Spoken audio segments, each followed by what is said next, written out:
Hello guys, आप सभी का बहुत बहुत स्वागत है आपके अपने यूट्यूब चैनल टेक टीचर में। तो आज की इस वीडियो में बहुत सारे मैं डाउट को क्लियर करने वाला हूं, जो कि मैंने एक बुक से नहीं, मैंने महेश कुमार बनवाल से ही नहीं, मैंने 4 बुक्स से यहाँ पर भारत में यूरोपीय कंपनियों का आगमन पर मैंने टॉपिक लिया है, जो कि सभी प्रश्न इसमें बहुत सारे महत्वपूर्ण है।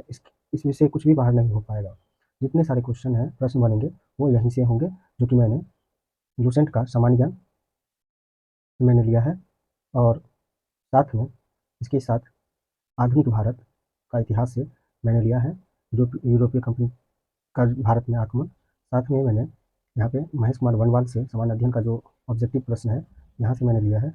और इसके साथ लूसेंट का जो सामान्य ज्ञान है, इससे थोड़ा ये वीडियो थोड़ा लंबा हो सकता है, लेकिन एक भी पॉइंट आपको मिस करने से आपका प्रश्न छूट सकता है। इसीलिए पूरे वीडियो को आप जरूर देखें, और जो नए हैं चैनल को लाइक, सब्सक्राइब और शेयर जरूर करें, क्योंकि मैं इसी तरह का वीडियो हमेशा लेके आते रहता हूँ। तो चलते हैं, इस वीडियो को शुरू करते हैं। यहाँ पर ये आपको लूसेंट से लिया गया है, जो कि यहाँ पे है भारत में यूरोपीय व्यापारिक कंपनियों का आगमन।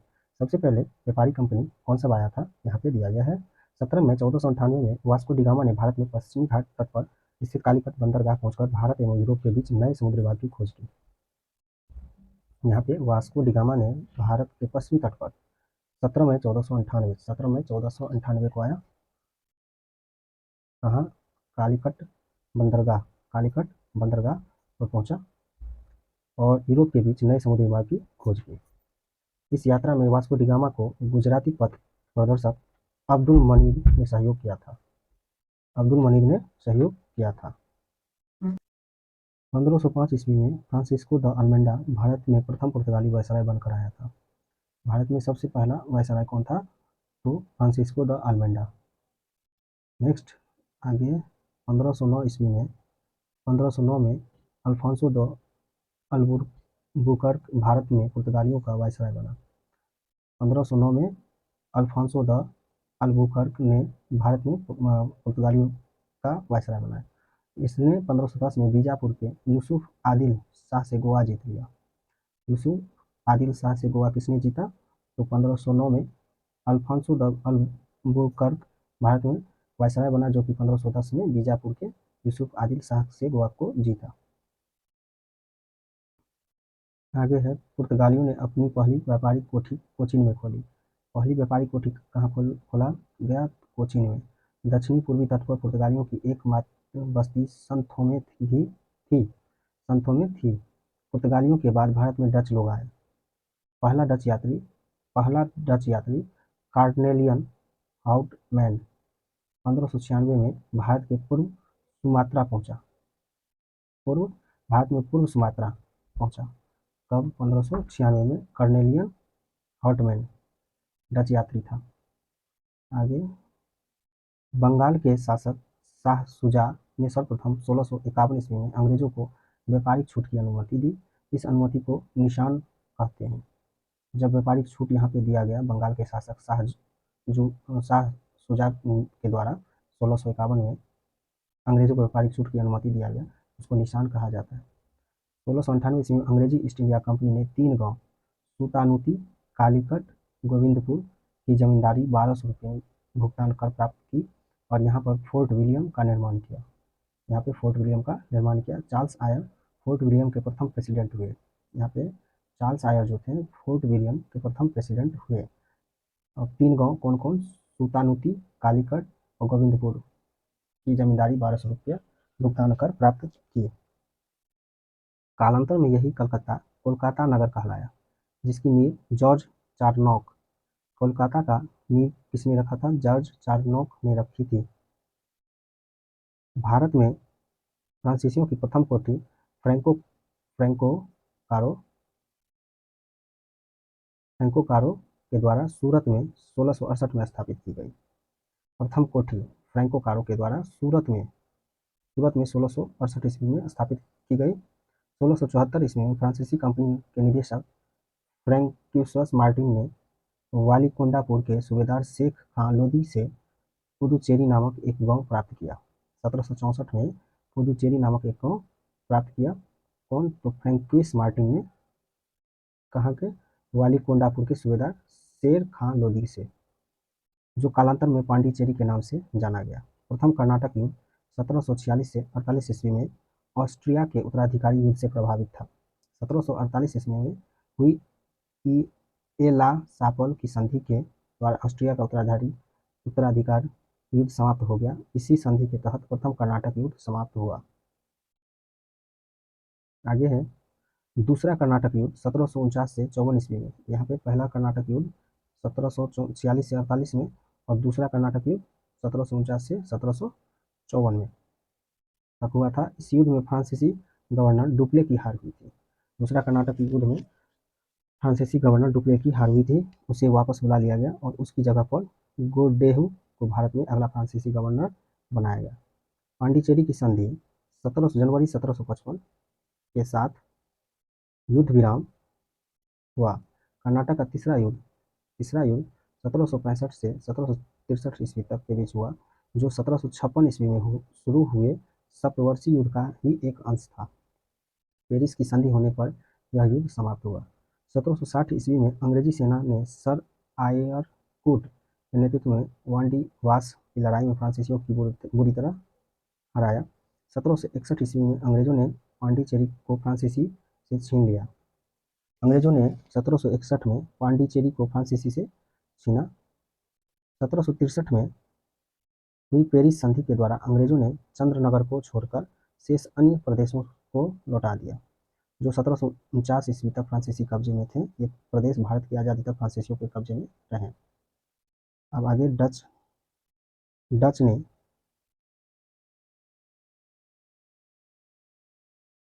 डचों ने भारत में अपनी प्रथम व्यापारिक कोठी 1605 में मासूलीपट्टम में स्थापित की। डचों की दूसरी व्यापारिक कोठी पुलिकट में स्थापित हुई, जहां उन्होंने अपने स्वर्ण सिक्के पोगोडा को ढाला और पुलिकट को ही समस्त गतिविधियों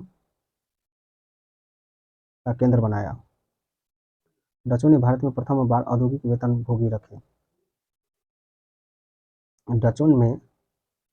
डचों का भारत में अंतिम रूप से पतन 1759 को अंग्रेजों एवं डचों के मध्य हुए वेदरा युद्ध से हुआ।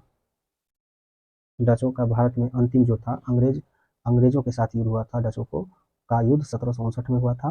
कहाँ पे? वेदरा युद्ध हुआ था। क्या हुआ था? कौन सा युद्ध हुआ था? वेदरा युद्ध हुआ था।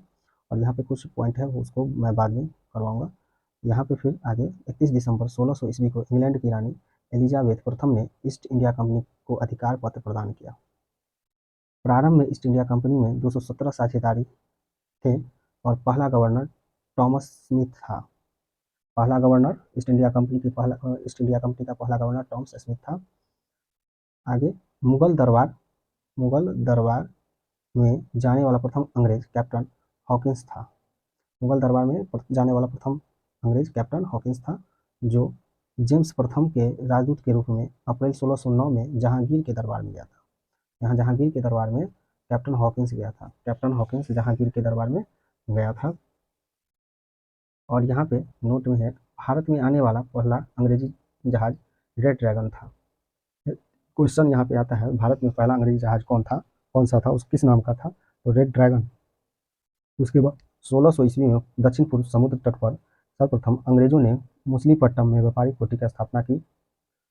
जहांगीर ने 1613 में एक फरमान जारी कर अंग्रेजों को सूरत में थॉमस एडवर्ड के अधीन व्यापारिक कोठी फैक्ट्री खोलने की इजाज़त दी। पूर्वी तट पर अंग्रेजों ने अपना प्रथम व्यापारिक कोठी मछलीपट्टनम में 1611 में खोला, जबकि पश्चिमी तट पर सूरत में 1613 में। यहाँ पे मछलीपट्टनम में 1611 और सूरत में 1613 ईस्वी में अपना व्यापारिक कोठी स्थापित किया। पहली बार सूरत में 1608 ईस्वी में व्यापारिक कोठी स्थापित करने का प्रयास किया गया था। आगे 1615 ईस्वी में सम्राट जेम्स प्रथम ने सर टॉमस को अपना राजदूत बनाकर मुगल सम्राट जहांगीर के दरबार में भेजा। वह फरवरी 1619 तक भारत में रहा। उसने जहांगीर एवं खुर्रम, यानी खुर्रम शाहजहां को कहा जाता है, से अंग्रेजों के लिए कुछ व्यापारिक छूट प्राप्त करने में सफल हुआ। 1632 ईस्वी में गोलकुंडा के सुल्तान ने अंग्रेजों को एक सुनहला फरमान, गोल्डन फॉर्म, दिया, जिसके अनुसार अंग्रेज सुल्तान को 500 पैगोडा वार्षिक कर देकर गोलकुंडा राज्य के बंदरगाह पर स्वतंत्रतापूर्वक व्यापार कर सकते थे। 500 पैगोडा वार्षिक कर दिया गया। आगे 1639 ईस्वी में अंग्रेज फ्रांसीसी डे ने चंद्रगिरी के राजा से मद्रास पट्टे पर लिया, वहीं एक किलाबंद कोठी का निर्माण किया। इस कोठी का नाम फोर्ट सेंट जॉर्ज पड़ा। यही फोर्ट सेंट जॉर्ज कालांतर में कोरोमंडल तट पर अंग्रेजी मुख्यालय बना। 1661 ईस्वी में पुर्तगाली राजकुमार कैथरीन ऑफ ब्रेगेंजा एवं ब्रिटेन के राजकुमार चार्ल्स द्वितीय का विवाह हुआ। इस अवसर पर दहेज के रूप में पुर्तगालियों ने चार्ल्स द्वितीय को बंबई प्रदान किया। 1668 ईस्वी में चार्ल्स द्वितीय ने बंबई को 10 पाउंड के वार्षिक किराए पर ईस्ट इंडिया को दे दिया। 1687 में अंग्रेजों ने पश्चिमी तट पर मुख्यालय सूरत से हटाकर बंबई को बनाया। सबसे पहले मुख्यालय सूरत में था, उसको हटाकर के बंबई में बनाया। नोट यहाँ पे गोराल्ड ऑंगियर 1669 से 1677 सूरत प्रेसिडेंट एवं बंबई का गवर्नर ने बंबई शहर की स्थापना की। बंबई शहर की स्थापना किसने किया था? तो सूरत का प्रेसिडेंट और बंबई का गवर्नर कौन? गोराल्ड ऑंगियर ने कब किया था? 1669 से 1677 तक। अब आते हैं कुछ महत्वपूर्ण कॉलम है, उस कॉलम पर यहाँ पे यूरोपीय कंपनी और इसका स्थापना, इसका स्क्रीनशॉट भी आप लोग ले सकते हैं। यहाँ पे पुर्तगाली ईस्ट इंडिया कंपनी 1498 में स्थापना हुआ था। अंग्रेजी ईस्ट इंडिया कंपनी 1600 में, डच ईस्ट इंडिया कंपनी 1602 ईस्वी में, डेनिश ईस्ट इंडिया कंपनी 1616 में, फ्रांसीसी ईस्ट इंडिया कंपनी 1664 में, स्वीडिश ईस्ट इंडिया कंपनी 1731 ईस्वी में। यूरोपीय कंपनी का फैक्ट्री यहाँ पे पुर्तगाल सबसे पहला कोचीन में लगाया 1503 में अपना फैक्ट्री। डच मछलीपट्टनम में 1605 में लगाया। अंग्रेज जब आए वो मछलीपट्टनम में ही 1611 में लगाया। डेनिश ने ट्रावनकोर में 1620 में लगाया। फ्रांसीसी ने सूरत में 1668 में लगाया। यही कॉलम था। अब चलते हैं अगले पेज पे। ये आपको आधुनिक भारत से लिया गया है। यहाँ पर भी वही चीज़ मिलेगा आपको, लेकिन यहाँ पे रिवाइज हो जाएगा, तो यहाँ पे रिवाइज कर लेते हैं। पुर्तगाली सबसे पहले यहाँ पे भारत आए थे 1487 में। पुर्तगाली यात्री बार्थोलोम्यो डिजाइज का केप ऑफ गुड होप उत्तर मासा अंतरिक्ष तक पहुंचा था, पहले वहां तक पहुंचा। उसके बाद 1498 में पुर्तगाली नाविक यात्री वास्को द गामा का भारत में कालीकट बंदरगाह में आगमन हुआ था। 1502 में वास्को द गामा की दूसरी भारत यात्रा हुआ था। फ्रांसिस्को डी अल्मेंडा 1505 से 1509 तक पहला गवर्नर जिसने ब्लू वाटर पॉलिसी शुरू की थी। पुर्तगाल गवर्नर अल्फांसो डी अल्बुकर्क 1509 से 1515 तक भारत में आगमन हुआ था। 1510 में अल्बुकर्क ने गोवा में बीजापुर से छीना। 1530 में भारत में पुर्तगालियों की राजधानी कोचीन से गोवा में स्थानांतरित हुई। जो आपको लूसेंट में नहीं मिलेगा वो यहाँ पे आपको मिल जाएगा। 1534 में पुर्तगालियों को नूनो दा कुन्हा के नेतृत्व में गुजरात के बहादुर शाह से दीव और बेसिन द्वीप की प्राप्ति हुई। भारत में पुर्तगाली शक्ति के पतन के प्रमुख कारण थे। पतन के कारण क्या सब थे? तो मिस्र, पर्सिया, उत्तरी भारत में शक्तिशाली राजवंशों का उदय, जेसुइट मिशनरी की गतिविधियों से उत्पन्न राजनीतिक भय और उत्पीड़न के प्रति घृणा, जिसने पुर्तगाली आध्यात्मिक दबाव के विरुद्ध प्रतिक्रिया उत्पन्न की। अंग्रेज और डच वाणिज्य महत्वाकांक्षाओं के उत्थान ने पुर्तगाली सर्वोच्चता को चुनौती दी। भारत में पुर्तगाली प्रशासन की समुद्री डकैत और प्रच्छन्न व्यापार पर गतिविधियों के साथ व्यापक भ्रष्टाचार, लालसा एवं स्वार्थसिद्ध तथा ब्राजील की खोज के कारण पुर्तगालियों की औपनिवेशीकरण की महत्वाकांक्षा का प्रथम पश्चिम की ओर दिक् परिवर्तन हुआ था। उसके बाद यहाँ पे डच आए। डच दूसरी व्यापारिक शक्तियाँ जैसे अंग्रेज, फ्रांसीसी, पुर्तगाली की तुलना में भारत में डचों की उपस्थिति थोड़े समय की थी। नीदरलैंड की यूनाइटेड ईस्ट इंडिया कंपनी की स्थापना 1602 में हुई और यह व्यापक वित्तीय संसाधन और राज्य संरक्षण के कारण पूरब में अपना प्रभाव फैलाने में सफल हुई। डचों ने पूरे 17वीं शताब्दी में पुर्तगालियों के प्रभाव को हटाकर पूरब में मसाले के व्यापार पर अपना एकाधिकार सुनिश्चित कर लिया। भारत में डच के मुख्य कारखाने मुसलीपट्टनम 1605 में, पुलिकट में 1610, सूरत में 1606, भीमिलीपट्टनम में 1641, करिकल में 1664, चिनसुरा में 1653, कासिम बाजार, बरानगर, पटना, बालासोर, नागपट्टनम 1658 में, कोचीन 1663 में थे। डच के द्वारा लगाए गए ये कारखाने थे। इसको आप नोट आउट कर सकते हैं या स्क्रीनशॉट लेकर के रख सकते हैं। आगे है अंग्रेजी डच प्रतिस्पर्धा में डचों की पराजय एवं उनका ध्यान मलय द्वीप समूह की तरफ केंद्रित होने से भारत में डच शक्ति के पतन का मार्ग प्रशस्त हुआ। यहाँ पर अंग्रेज डच का युद्ध हुआ था, यहाँ पे इनका पतन हो गया। उसके बाद यहाँ पे बिदारा के युद्ध, यहाँ पे जो अंग्रेज और डच के बीच युद्ध हुआ था उसको क्या कहते हैं, बिदारा के युद्ध, जो कि 1759 में अंग्रेजों ने डचों को परास्त कर दिया था। उसके बाद अंग्रेज आए। ड्रेक के पूरे विश्व की यात्रा और 16वीं शताब्दी के उत्तरार्ध में शक्तिशाली स्पेनी अरमांडा पर अंग्रेज की विजय जैसी दो घटनाओं ने ब्रिटिश वाणिज्यिक उद्यम को बढ़ावा दिया। महारानी एलिजाबेथ प्रथम द्वारा जारी चार्टर में 1600 में ईस्ट इंडिया कंपनी पहला नाम शीर्षक the governor and company merchants of London trading into the east Indies के निर्माण का मार्ग प्रशस्त किया। 1612 में कैप्टन थॉमस बेस्ट की पुर्तगाली पर विजय के साथ अंग्रेजी ने सूरत में 1613 में अपना प्रथम कारखाना स्थापित किया।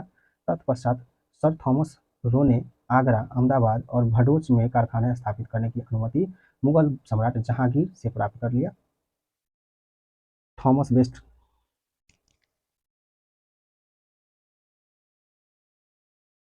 उसके बाद पुर्तगाली दहेज के रूप में इंग्लैंड के राजा चार्ल्स द्वितीय के बॉम्बे प्राप्त करने में से यह अंग्रेजों के नियंत्रण में आ गया तथा चार्ल्स द्वितीय ने बॉम्बे को 10 पौंड के नाम मात्र के वार्षिक किराए पर अंग्रेज कंपनी को दे दिया, जो कि लुसेंट में भी मैंने बताया था।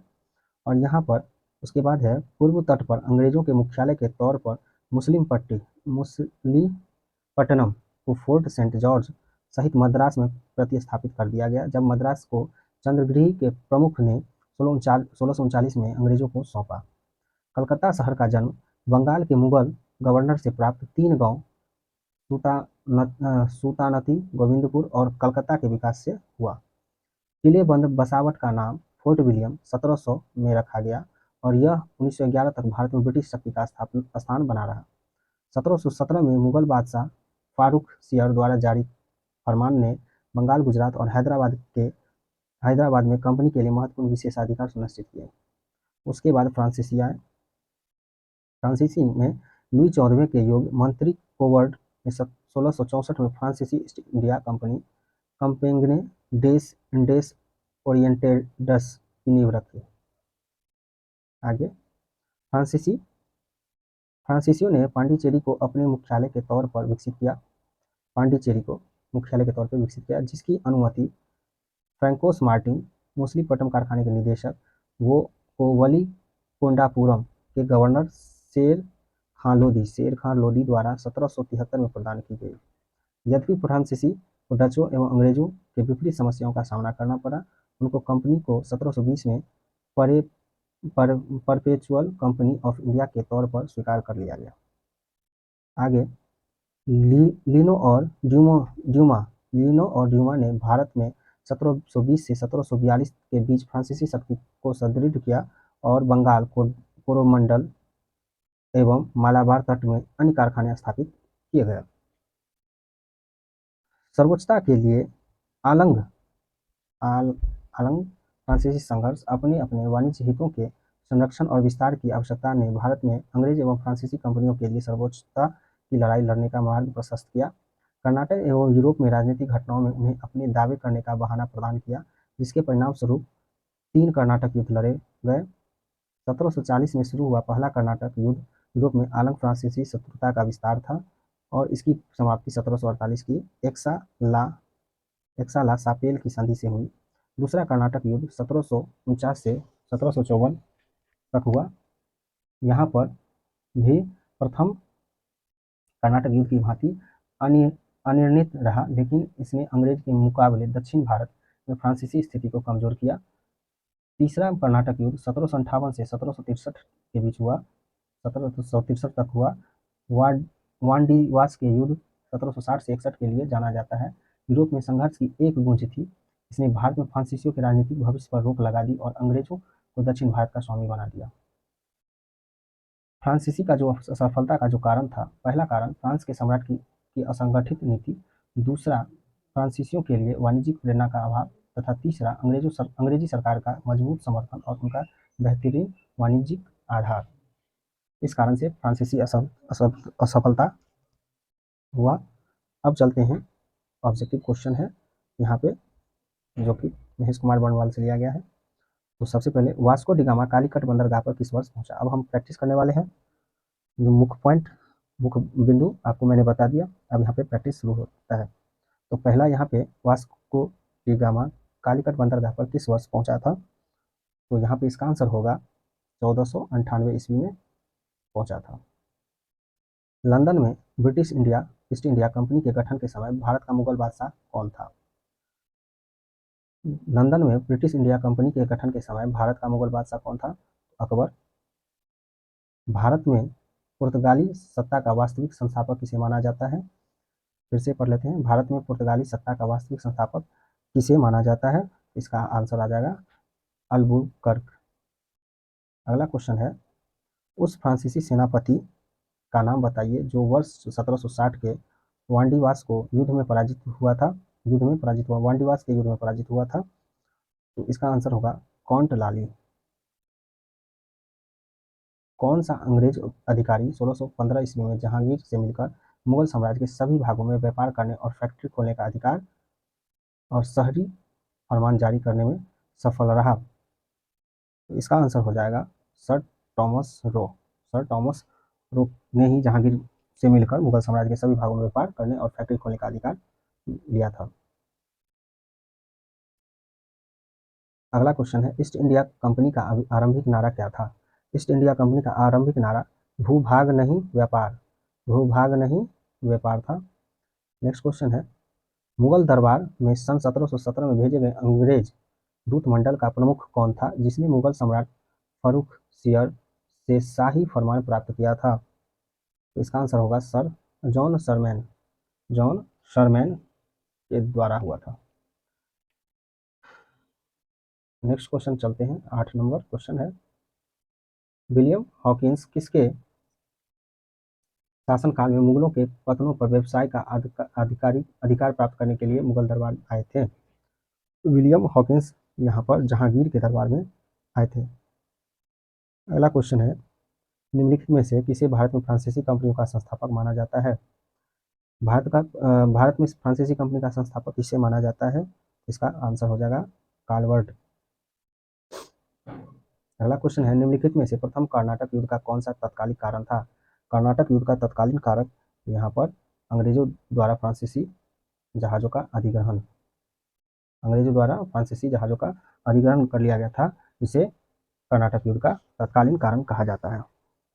अगला क्वेश्चन है, डचों ने बंगाल में कौन सा कारखाना स्थापित किया था। तो यहाँ पे पीपली कारखाना स्थापित किया था डचों ने बंगाल में। अब नेक्स्ट क्वेश्चन है, ईस्ट इंडिया कंपनी की प्रथम फैक्ट्री स्थापित की गई थी। ईस्ट इंडिया कंपनी की प्रथम फैक्ट्री कहाँ स्थापित की गई थी। सूरत में। इसको याद रखना है क्योंकि बार बार ये क्वेश्चन आते रहता है। आगे है, 17वीं शताब्दी में अंग्रेज द्वारा यूरोप को निर्यात की जाने वाली कौन सी वस्तु नहीं थी। तो यहाँ पे कौन सा वस्तु नहीं थी। तो यहाँ पे सबसे पहले स्टार्ट करते हैं, एक एक को देखना पड़ेगा क्योंकि यहाँ पे सिर्फ कौन था कौन नहीं था इसके बारे में है। मसाले था। 17वीं शताब्दी में अंग्रेज द्वारा यूरोप को निर्यात की जाने वाली कौन सी वस्तुएं नहीं थी। मसाले थी, सूती वस्त्र भी थी, नील भी, चाय। आयात होता था, निर्यात नहीं होता था। अब अगला है, भारत में अंग्रेजों द्वारा फ्रांसीसी चुनौती का अंत किस युद्ध से किया गया। भारत में अंग्रेजों द्वारा फ्रांसीसी चुनौती का अंत किस युद्ध से किया गया। वांडीवास का युद्ध जो था यहाँ पे दोनों के बीच हुआ था, अंग्रेज और फ्रांसीसी के बीच, जहाँ पे फ्रांसीसी यहाँ पे हार गए। आगे का क्वेश्चन है, पुर्तगाली उपनिवेश का प्रथम वायसराय भारत में कौन हुआ। इसका आंसर अल्मीरा पुर्तगाली उपनिवेश का प्रथम वायसराय भारत में था। अब 16 नंबर क्वेश्चन पे चलते हैं। अभी तो 16 नंबर क्वेश्चन पे है, बहुत सारे क्वेश्चन है। निम्नलिखित ब्रिटिश कंपनियों में से किससे भारत में व्यापार करने का पहला अधिकार प्राप्त हुआ था? तो इसका आंसर होगा लिवेट कंपनी को सबसे पहला अधिकार पत्र प्राप्त हुआ था, लिवेट कंपनी को। किस मुगल सम्राट किस मुगल सम्राट के काल में इंग्लिश ईस्ट इंडिया कंपनी ने भारत में सर्वप्रथम कारखाना स्थापित किया था? किस मुगल सम्राट के काल में? तो यहाँ पर इसका आंसर तो पहले भी आया था ये क्वेश्चन, जहांगीर। फिर अगला क्वेश्चन है, एक्सला सापेल 1748 की संधि के संदर्भ में निम्नलिखित कथनों में से कौन सा सही है? प्रथम कर्नाटक युद्ध की समाप्ति, अंग्रेजों का मद्रास पुनः प्राप्त होना, यानी दोनों सही है। प्रथम कर्नाटक युद्ध की समाप्ति भी हुआ था और अंग्रेजों को मद्रास पुनः स्थापित हुआ था। एक्सला सापेल जो संधि था 1748 में, इसमें, यानी कहने का मतलब आंसर सी हो जाएगा, एक दो दोनों। अगला प्रश्न है, निम्नलिखित में से कौन सा प्रथम यूरोपियन व्यक्ति था जिसने भू क्षेत्र अर्जित करने के उद्देश्य से भारतीय राजाओं के झगड़ों में भाग लेने की नीति आरंभ की? कौन सा प्रथम यूरोपियन व्यक्ति था? भारतीय राजा में जो कि भूमि के को लेकर के विवाद रहता था, उसमें अपना नीति आरंभ किया था झगड़ों के बीच में, भारतीय राजाओं के झगड़ों के बीच में। तो इसका आंसर हो जाएगा डुप्ले, ये डुप्ले था। अगला क्वेश्चन है 20 नंबर, फ्रांसीसी दक्कन में शक्ति आंदोलन स्थापित करने में असफल रहे क्योंकि? यहाँ पे इसका आंसर हो जाएगा अंग्रेजों की फौज शक्तिशाली थी, अंग्रेजों की फौज शक्तिशाली के कारण शक्ति आंदोलन स्थापित करने में असफल रहा फ्रांसीसी दक्कन में। अगला क्वेश्चन, अंग्रेजी शासनकाल में भारत का कौन सा क्षेत्र अफीम उत्पादन हेतु प्रसिद्ध था? इसका आंसर हो जाएगा बिहार। बिहार में पहले अफीम की खेती होता था। अगला क्वेश्चन है 22 नंबर क्वेश्चन, पुर्तगालियों ने भारत में निम्नलिखित में से किस स्थान पर प्रथम दुर्ग का निर्माण किया था? पुर्तगालियों ने भारत में सबसे पहले किस स्थान पर प्रथम दुर्ग का निर्माण किया था? तो दुर्ग का निर्माण किया था, इसका आंसर होगा कोचीन में।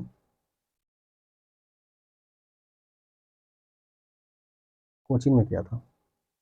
अगला क्वेश्चन 23 नंबर क्वेश्चन,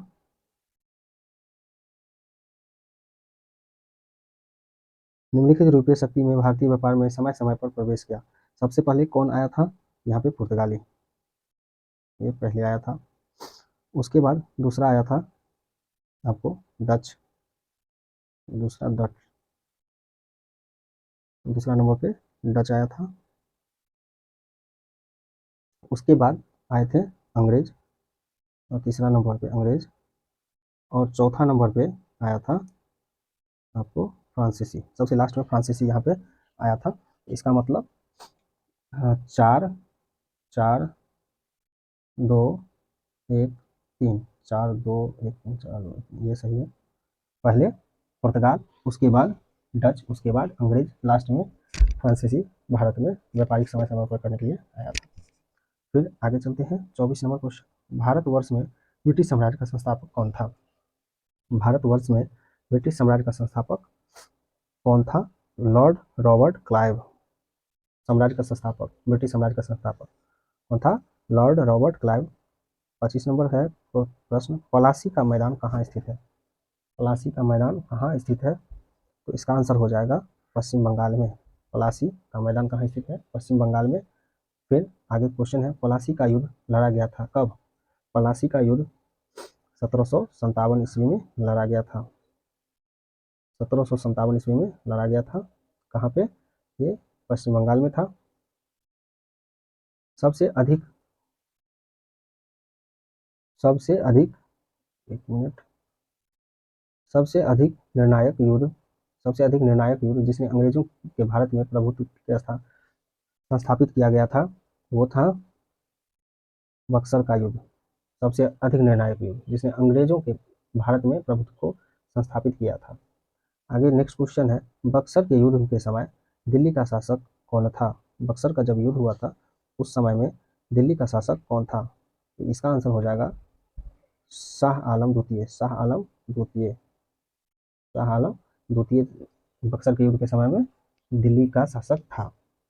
अगला प्रश्न है, सन 1765 में ईस्ट इंडिया कंपनी को बंगाल की दीवानी किसने प्रदान की?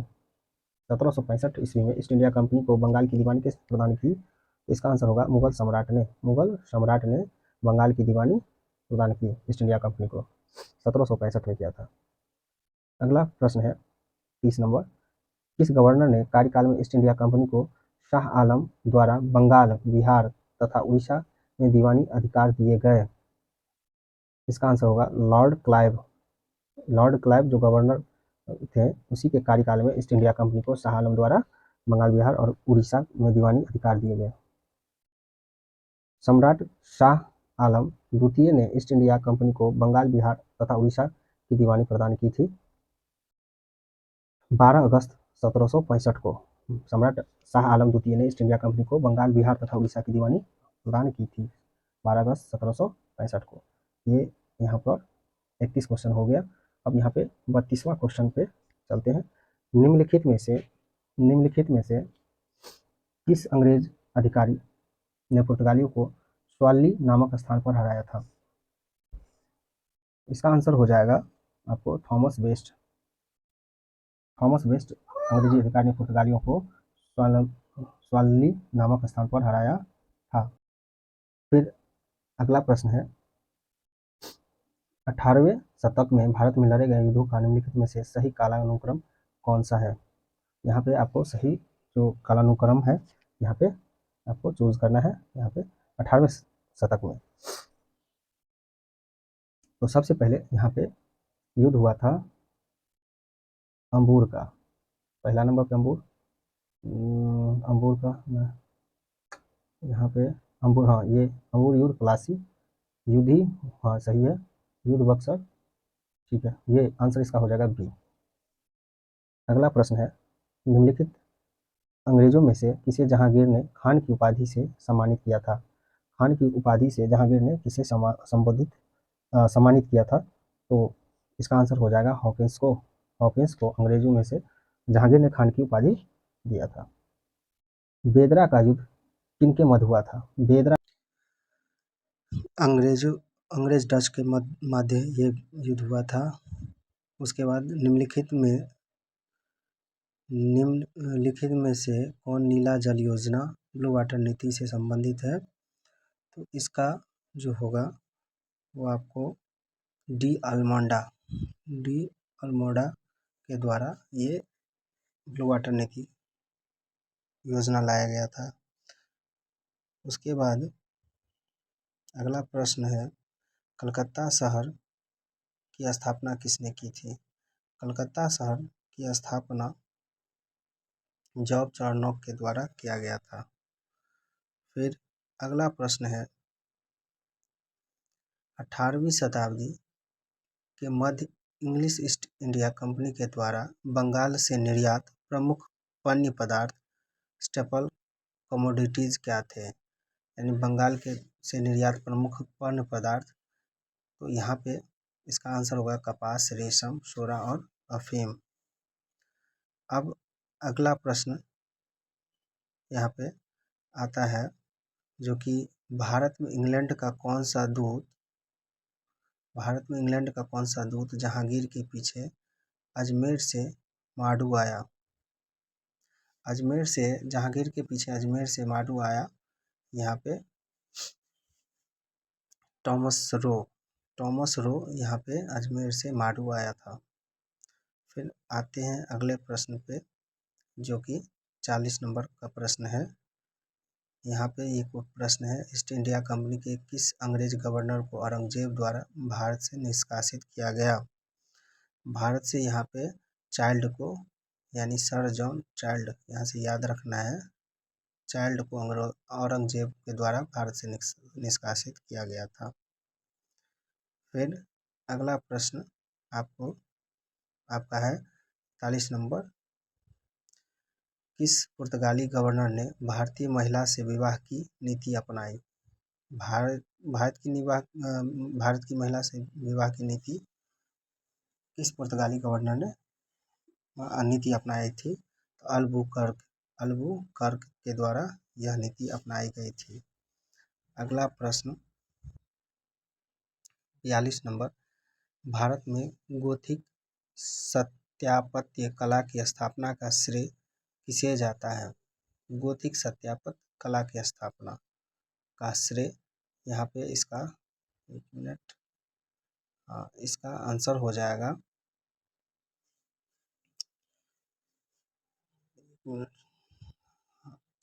गोथिक सत्यापन कला की स्थापना का श्रेय जाता है पुर्तगालियों को। फिर अगला प्रश्न यहाँ पे 43 नंबर, थोमे का युद्ध कहा जाता है। सेंट थोमे का युद्ध प्रथम कर्नाटक युद्ध को कहा जाता है। फिर अगला प्रश्न है, फ्रांसीसियो ने सर्वप्रथम अपना कारखाना कहाँ स्थापित किया? सूरत में। फिर अगले प्रश्न पे आते हैं 45 नंबर, निम्नलिखित में से कौन ब्रिटिश पूर्व काल में अपने व्यापारी पोत सूरत बंदरगाह में नहीं लाए थे? यहाँ पे चुनना पड़ेगा कौन लाया था, कौन नहीं लाए थे। सूरत बंदरगाह पर जो नहीं लाया था यहाँ पे देखना पड़ेगा। तो यहाँ पे रूसी और जर्मन के द्वारा नहीं लाया गया था।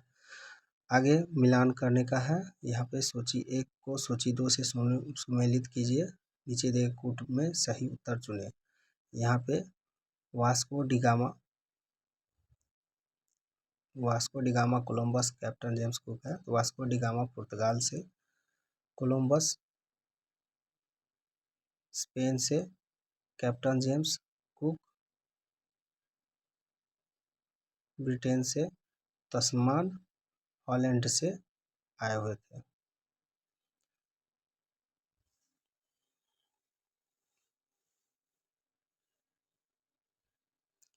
यहाँ पे इसमें 2 1 4 3 यानी कहने का मतलब इसका आंसर हो जाएगा यहाँ पे 2 1 4 3 यानी बी।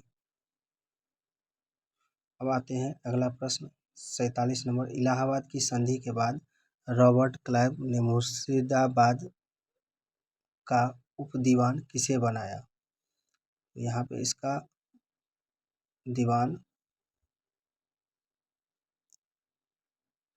ये है, मोहम्मद रजा खान को बनाया था इलाहाबाद की संधि के बाद। फिर अगले प्रश्न पे आते हैं,